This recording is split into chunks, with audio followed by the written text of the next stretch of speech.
కవిత దందాలను బయటపెట్టిన CBI ఆమె సూత్రధారి అని చెప్పారు. అయితే ఏంటి అసలు ఆమె దందాలు అంటే లిక్కర్ స్కామ్లో ఏమేమి చేశారు ఏంటి అనేది మనకు వివరించడానికి మనతో పాటు ఉన్నారు ప్రముఖ సీనియర్ జర్నలిస్ట్ డివిఎస్ గారు. నమస్కారం సార్. నమస్తే సార్. ఇప్పుడు చూస్తుంటే కవిత దందాల గురించి సిబిఐ బయటపెట్టేసింది, ఆవిడే సూత్రధారి అని అంటున్నారు. అంటే ఇంకేం జరిగి ఉంటుంది సార్? అసలు సిబిఐ అరెస్ట్ చేసింది కవితని. ఈడీ అరెస్ట్ అయి తిహార్ జైల్లో ఉన్నటువంటి కవితను సిబిఐ మళ్ళీ అరెస్ట్ చేయడం. ఇప్పుడు ఈరోజు దానిపైన వాళ్ళు కూడా ఏదో వేశారు. కవిత లాయర్లంతా కూడా ఇది మాకు సమాచారం ఇవ్వకుండా ఎలా అరెస్ట్ చేస్తారన్న దానికి కోర్టు కూడా అరెస్ట్ విషయంలో జోక్యం చేసుకొని అని చెప్పి వీళ్ళ యొక్క పిటిషన్ పక్కన పెట్టేసింది. ఇప్పుడు రేపు మరి సిబిఐ కస్టడీ తీసుకునే అవకాశం ఉంది. ఇప్పుడు తిహార్ జైల్లో ఉన్నటువంటి కవితని సిబిఐ ఇంట్రాగేట్ చేసే అవకాశం ఉంది. 5 రోజుల కస్టడీ కూడా అడిగిన దీంట్లో మరి ఆమె ఎంత మేరకు సహకరిస్తుంది, వాళ్ళు అడిగే ప్రశ్నలకు ఆమె ఏం సమాధానం చెప్తుంది. ఇప్పుడు ఏంటంటే ఢిల్లీ లిక్కర్ స్కామ్ కవిత బయటకు వస్తుందా రాదా? కవిత ఎన్నాళ్ళు ఇంకా జైల్లో ఉంటుంది? రేపు 15వ తారీఖు ఆమె జైలుకి వెళ్ళి 15 నెల రోజులు అవుతుంది. ఏడాదైనా కవిత బయటకు వస్తుందా? ఇప్పుడు మనకు తెలిసి ఢిల్లీ డిప్యూటీ సీఎం సిసోడియా సంవత్సరం పైగా జైల్లో ఉన్నాడు. ఏది ఆయన లాస్ట్ ఇయర్ ఫిబ్రవరిలో అరెస్ట్ చేస్తే ఇప్పుడు మొన్న ఫిబ్రవరికి ఏడాది అయిపోయింది. మరి ఈ పరిస్థితుల్లో కవిత ఇంకో ఏడాది బయటకు రాదా? ఎందుకంటే ఇవాళ వీళ్ళే అందులో కింగ్ పిన్. ఏది ఢిల్లీ లిక్కర్ స్కామ్ 100 కోట్లు కవిత ద్వారానే కేజ్రీవాల్ మనిషి విజయ్ నాయర్కి అందాయని, గోవా అసెంబ్లీ ఎన్నికల్లో కూడా దగ్గర 45 కోట్లు ఆప్ ఖర్చు పెట్టిన డబ్బులు హవాలా ద్వారా కవిత నుంచే విజయ్ నాయర్ ద్వారా అందాయని సిబిఐ బలమైన ఆధారాలతో ఛార్జ్షీట్ వేసింది. ఇప్పుడు ఏమంటోంది దీంట్లో, ఈ ఢిల్లీ లిక్కర్ స్కామ్లో వీళ్ళదేదో ఉంది కదా సౌత్ ల్యాబీ. అవును సార్. సౌత్ ల్యాబీలో ఈమె వాటా ఎంత? 60% ఉందంటున్నారు, లేదు 32% ఉందంటున్నారు. ఇప్పుడు గతంలో అరెస్ట్ అయి కవిత మనుషులు ఇచ్చిన సాక్ష్యాలు ఉన్నాయి. ఆ బోయిన్పల్లి అభిషేక్ చెప్పిన సాక్ష్యాలు, లేకపోతే బుచ్చిబాబు ఆడిటర్ ఇచ్చినటువంటి వాంగ్మూలం, అతను పిళ్ళే రామచంద్ర పిళ్ళేనో ఎవరో ఉన్నారు, వీళ్ళ యొక్క బినామీ అంటారు. వీళ్ళందరూ ఇచ్చిన సాక్ష్యాలు, ఈమె చెప్పేటువంటి అంశాలు, వీటన్నిటినీ కూడా పక్కన పెట్టి ప్రశ్నిస్తారు. వాళ్ళను కూడా పక్కన పెట్టి ప్రశ్నిస్తారు. వాళ్ళు అప్రూవర్లుగా మారిన దీంట్లో కవిత ఏమన్నది, నీకు అరెస్ట్ అయిన రోజే నేను అసలు అప్రూవర్గా మారే ప్రసక్తే లేదు, వాళ్ళు అప్రూవర్గా మారి నన్ను ఇరికిచ్చారు అన్నట్టుగా మాట్లాడింది. ఈమె అప్రూవర్గా మారితేనే ఏమన్నా రక్షణ బయటకు వచ్చే అవకాశం ఉంటుంది. ఇప్పుడు బుచ్చిబాబు బయటకు వచ్చినట్టు, బోయిన్పల్లి అభిషేక్ బయటకు వచ్చినట్టు, రాఘవరెడ్డి బయటకు వచ్చినట్టు బయటకు రాగలదు. అప్రూవర్గా మారినంతకాలం జైల్లోనే ఉచ్చు మీద ఉచ్చు బిగిసింది. ఒకవైపు ఈడీ ఉచ్చు, హవాలా, మనీ లాండరింగ్, మరోవైపు సిబిఐ ఉచ్చు. ఇలా ఇన్ని ఉచ్చులు దాటి కవిత మరి ఎలా బయటపడగలదు? అంతగా దిగబడిపోయింది ఢిల్లీ లిక్కర్ స్కామ్లో అన్నమాట. ఇప్పుడు ఆమె బెదిరించిందంటూ అన్నారు. ఏంటి? వసూళ్లు చేసింది. అవును సార్. శరత్ చంద్రారెడ్డిని బెదిరించిందని మరి ఆయన అప్రూవర్గా ఆయన కూడా ఇచ్చాడు కదా వాంగ్మూలం.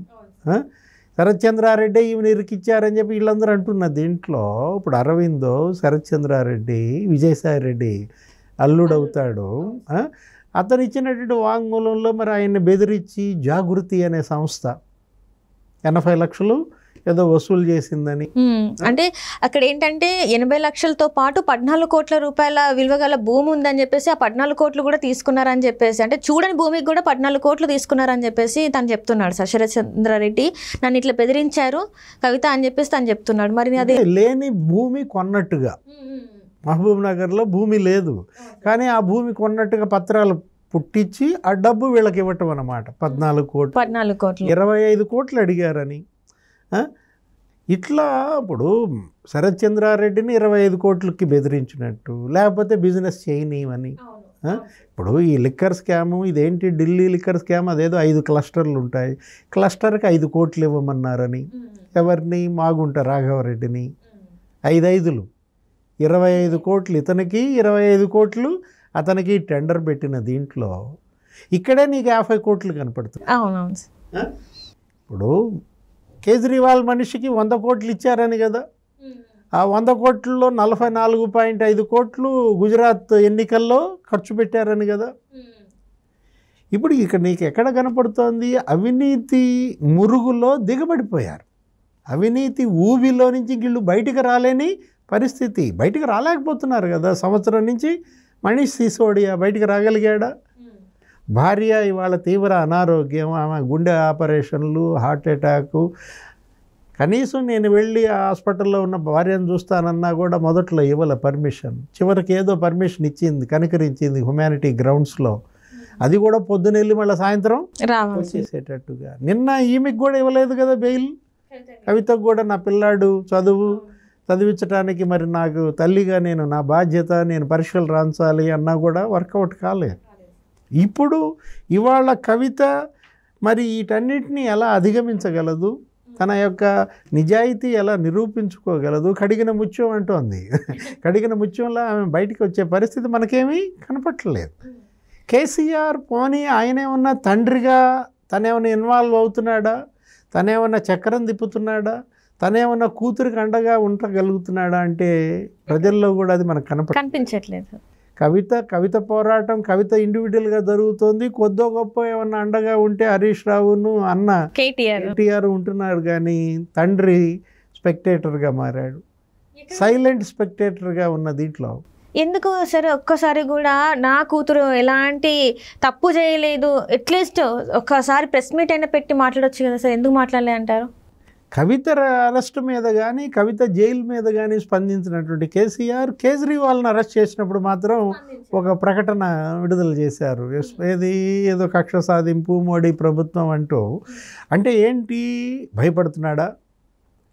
కవితను కోపేసుకుని మోడీని తిట్టాలంటే తిట్టలేని పరిస్థితి, తిడితే ఇంకా అసలు బయటికే రాదనే భయమా? అంటే మింగలేక కక్కలేని పరిస్థితి. ఇప్పుడు ఏదో అంటారు, విడవమంటే పాము కోపం, కరవమంటే కప్ప కోపం. ఇక్కడ పాము ఎవరు, కప్ప ఎవరు అంటాం.